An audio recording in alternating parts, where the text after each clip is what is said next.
Good morning সবাইকে। আজকেও রোজকার মতনই ব্ল্যাক কফি দিয়ে দিনটা শুরু করলাম।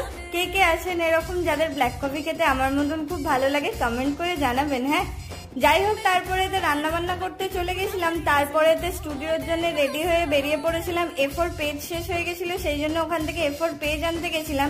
তারপরে কাজের একটুখানি চাপ ছিল, সেই জন্য শুট করা হয়নি আগের দিনেতে।